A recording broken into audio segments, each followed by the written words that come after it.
사도행전 5장 27절에서 33절까지 말씀, 저와 여러분이 한 절씩 교독하겠습니다. 그들을 끌어다가 공회 앞에 세우니 대제사장이 물어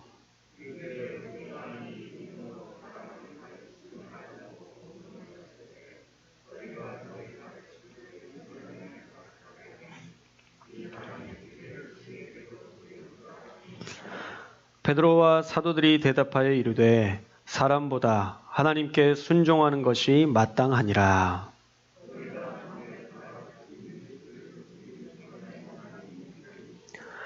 이스라엘에게 회개함과 죄 사함을 주시려고 그를 오른손으로 높이사 임금과 구주로 삼으셨느니라.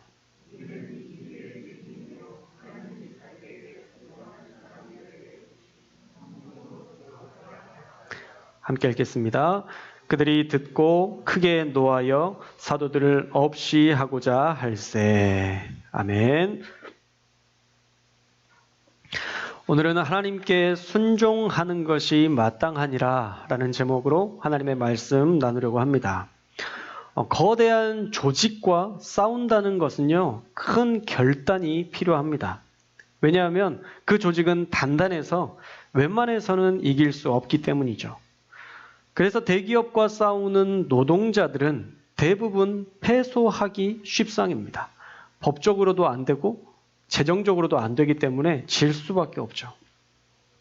최근에 노동자들이 무언가를 요구하는 것, 어떤 때는 불합리해 보이는 것들도 있지만 사실 노동자가 불합리한 것을 요구하는 것이 아니라 대기업이 약자의 목소리에 귀 기울이지 않기 때문에 투쟁하고 싸우는 경우들도 많이 있습니다. 최근에 수많은 노동자들이 불합리한 기업의 요구에 어쩔 수 없이 따르다 숨지는 일들이 정말 많이 일어났습니다. 그래서 중대재해처벌법이라는 법안이 발의돼서 올해 1월 28일부터 시행이 됐습니다. 만약 노동자가 중대재해를 당하면 관련 수장까지 처벌할 수 있는 그런 법을 발의했더니 요즘은 기업들이 몸을 사리면서 그 일에 대한 이 위험이나 이런 안전에 대한 관련 담당자들을 세우고 있고, 또 최근에는 건축 일들도 기업들이 줄이고 있다고 합니다. 괜히 이 중대재해처벌법 첫 사례 기업이 되면 벌금은 물론이고 주식이나 또 이미지 등에 큰 타격을 입기 때문에 그들이 지금 몸을 사리고 이 설 기간 전에부터 일을 많이 줄였다고 이야기를 하는 것을 뉴스를 통해서 들었습니다. 사실 국회에서 이런 법은요, 계속 논의되고 실행되어야 합니다.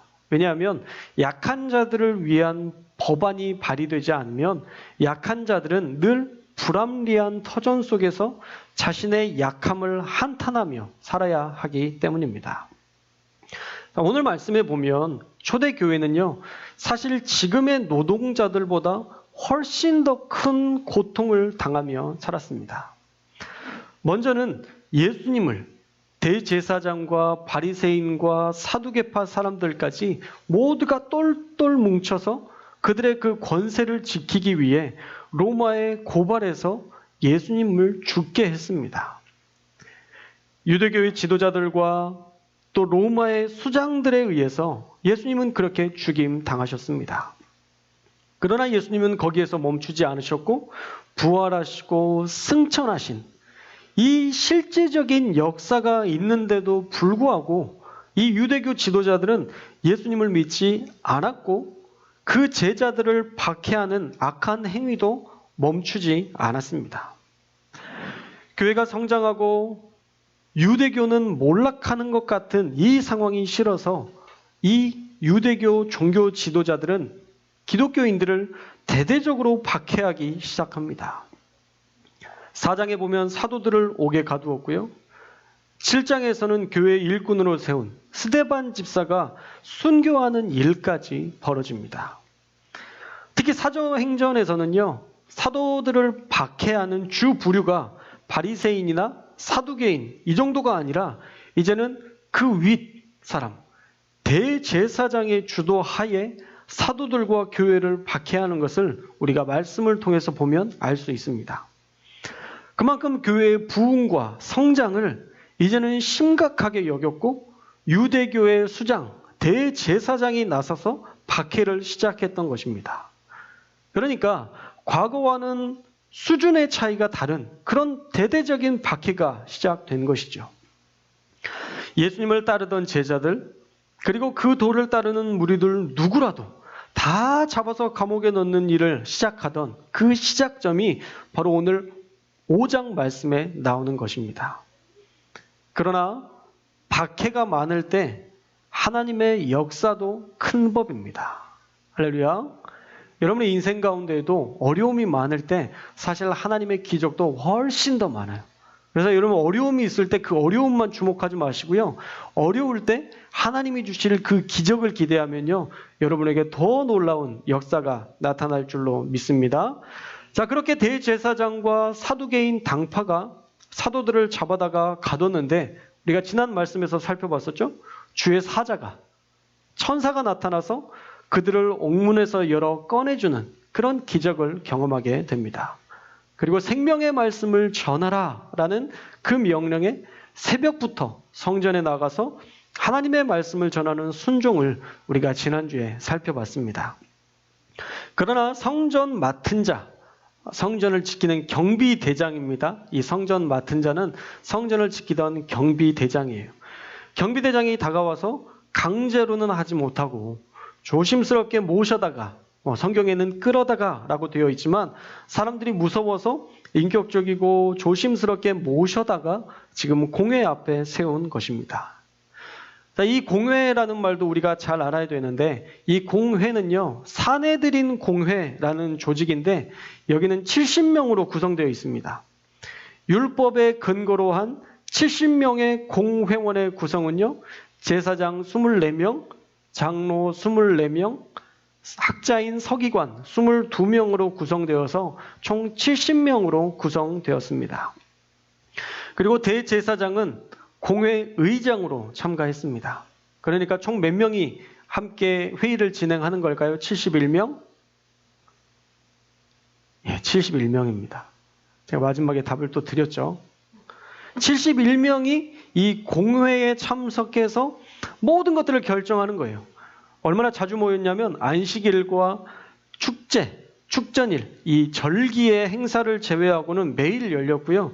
그들이 했던 주 일은 국민의 종교생활 문제를 처리하고 민사와 형사 처리를 하고 또 이 종교에 관련된 것들을 지키지 않았을 때 벌금이나 태형 등에 때리는 벌을 처하는 권세도 있었습니다.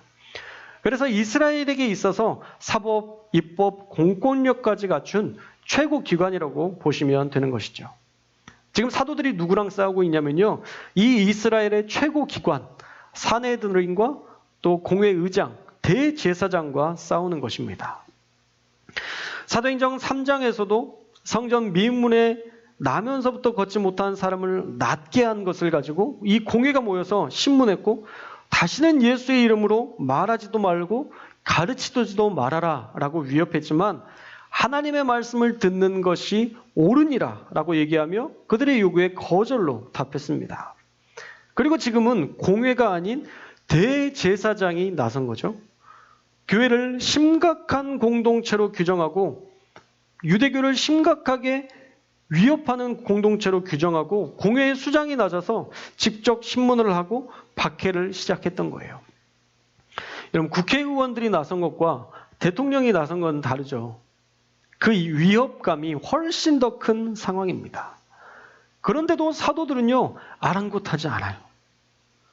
그 신문의 현장으로 우리가 한번 들어가 보면 이 대제사장이 28절 말씀, 오늘 28절 말씀에 이렇게 묻습니다. 우리 함께 읽어볼까요? 28절 말씀 시작.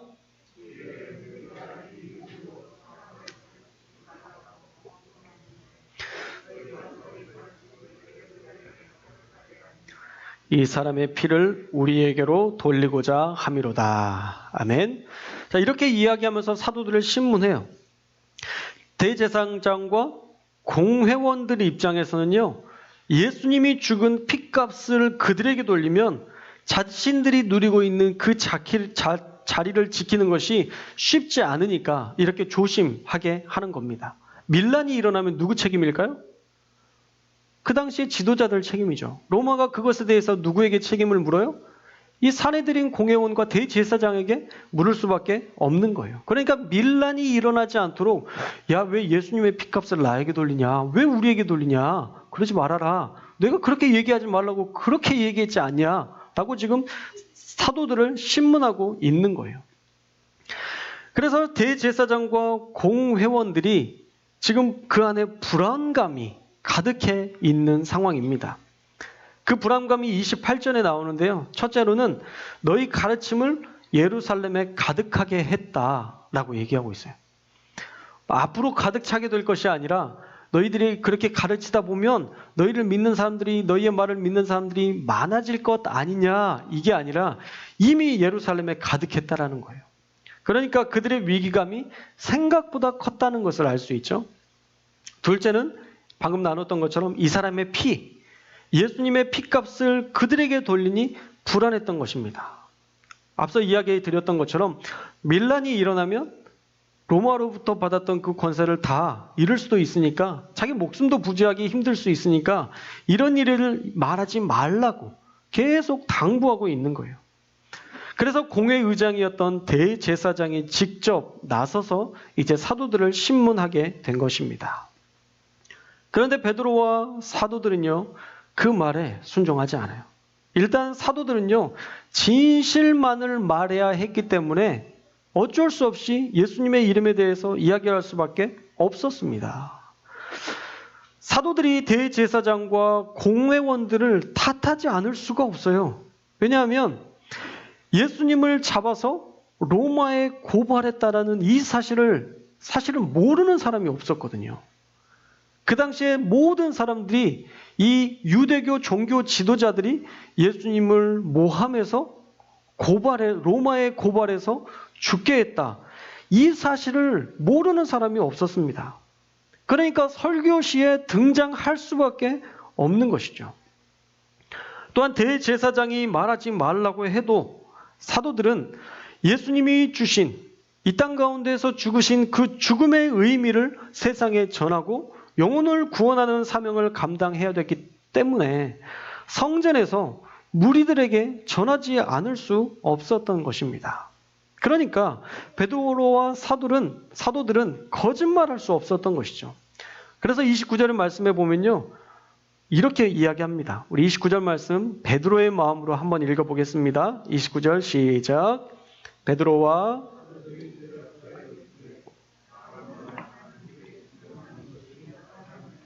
아멘. 사람보다, 누구예요? 사람은 대제사장, 유대 종교 지도자들, 너희들보다 하나님께 순종하는 것이 당연한 일이다, 마땅한 일이다, 아주 당당하게 이야기합니다.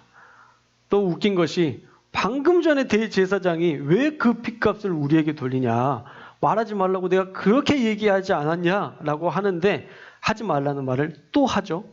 30절 말씀에 보면 너희가 나무에 달아 죽인 예수를 우리 조상의 하나님이 살리시고 라고 얘기하고 있어요.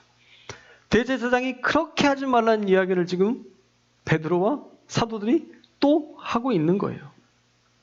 너희가 나무에 달아 죽인 예수라는 표현을 대제사장이 말하지 말라는 말을 아주 직설적으로 다시 말하고 있습니다.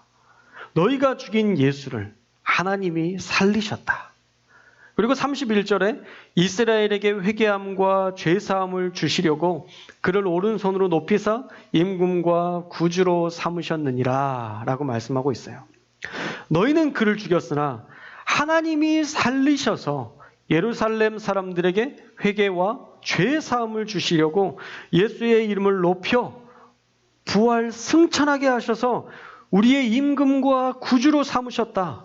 너희가 죽인 예수는 하늘로 올리셔서 온 만유의 주가 되셨다. 그가 세상을 통치하시는 메시아이시다 라는 말로 누가 정말 높은 자인지를 비교합니다. 그러니 내가 너희에게 순종하는 게 맞냐, 하나님께 순종하는 게 맞냐 라는 물음에 완벽하게 하나님께 순종하는 것이 옳다라는 것을 이야기하고 있는 것입니다.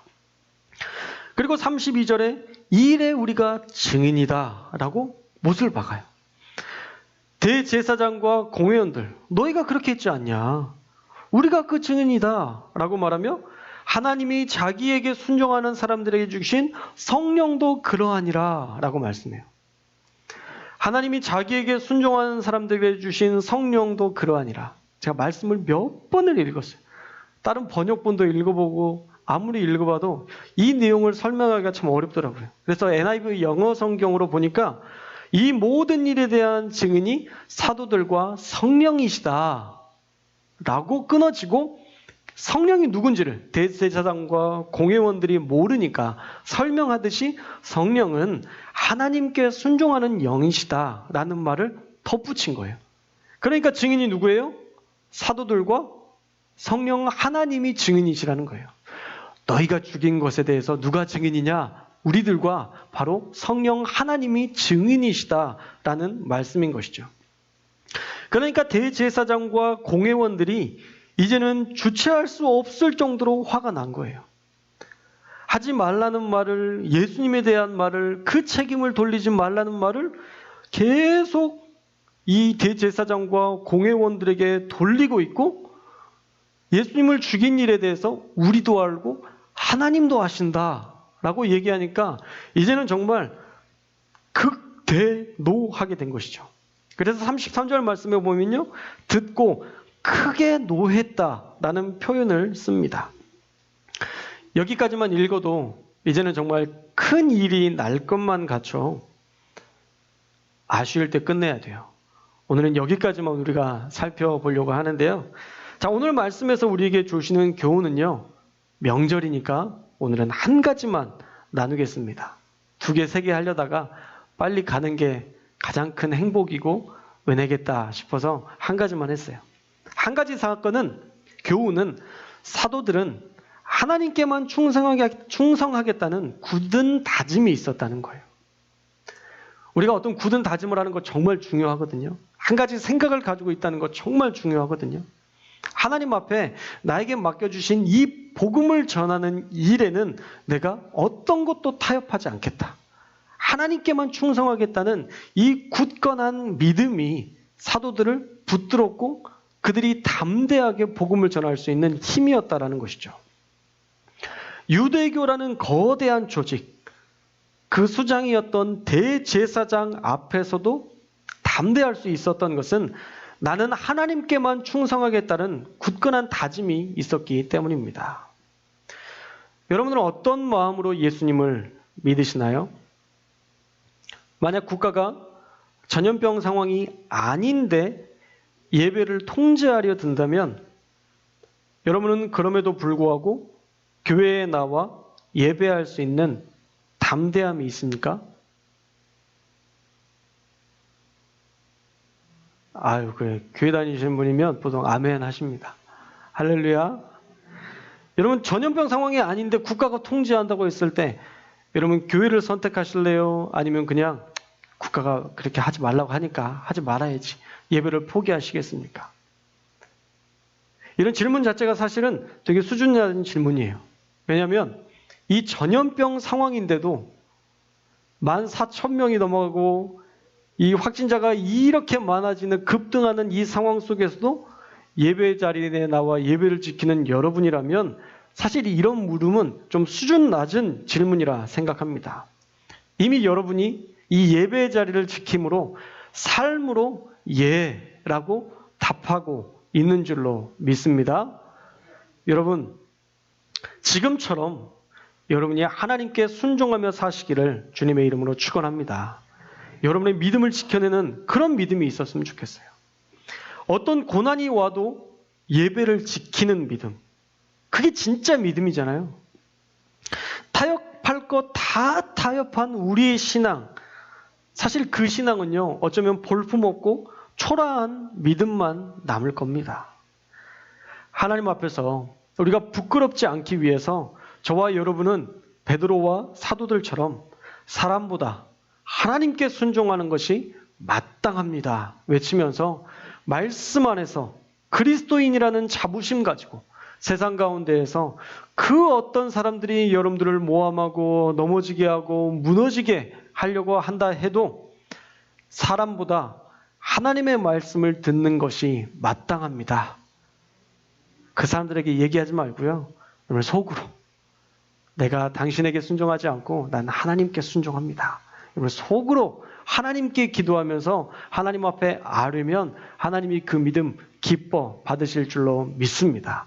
그리고 세상 속에서 능히 승리할 수 있는 믿음을 주실 줄 믿습니다. 제가 고등학교 때요. 고3 때 수련회를 가려고 하는데 선생님이 안 보내주시는 거예요. 보통 선생님들은 그렇게 이야기를 하죠. 미로 시작한 욕을 해요.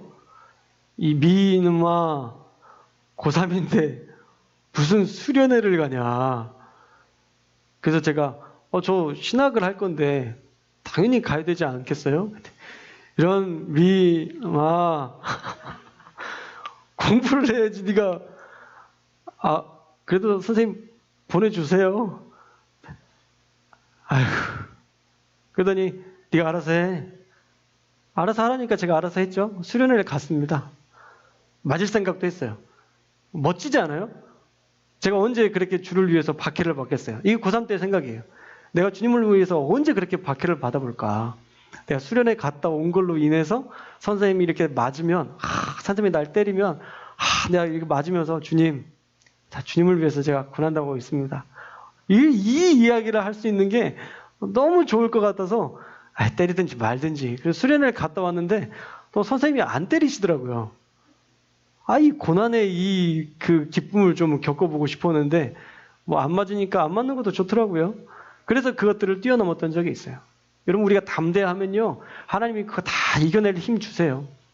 군대에서도 미누아 다른 고참들은 지금 교회 안 가는데 너만 가겠다고. 죄송합니다. 하나도 안 죄송했거든요. 죄송합니다. 죄송합니다. 꼭 가야 돼? 죄송합니다. 갔어요. 나중에 갔다 와서 또 갈굼 당하더라도 예배는 지켜야 될 거 아니에요. 제가 그렇게 다녀오고 몇 번 그렇게 하면 쟤는 교회 갈 애야 이렇게 딱 집어놓으면 더 이상 교회 가냐 마냐 물어보지도 않아요. 우리가 그 한 번 지키는 게 참 대단히 어려운 일인데 저는 가끔 세상 속에서 이런 거 경험하는데 여러분들은 세상 속에서 사니까 얼마나 그런 일들이 많겠어요. 그리스도인이라는 것 때문에 고통당하고 모욕당하고 그런 일들 얼마나 많아요. 그래도 여러분 하나님께 순종하는 것이 옳은 일입니다. 하나님을 붙들고 사는 것이 진짜 믿음인 줄로 믿습니다. 그 믿음 가지고 하나님께 나아가서 하나님께 칭찬받는 저와 여러분들 꼭 되시기를 주님의 이름으로 축원합니다.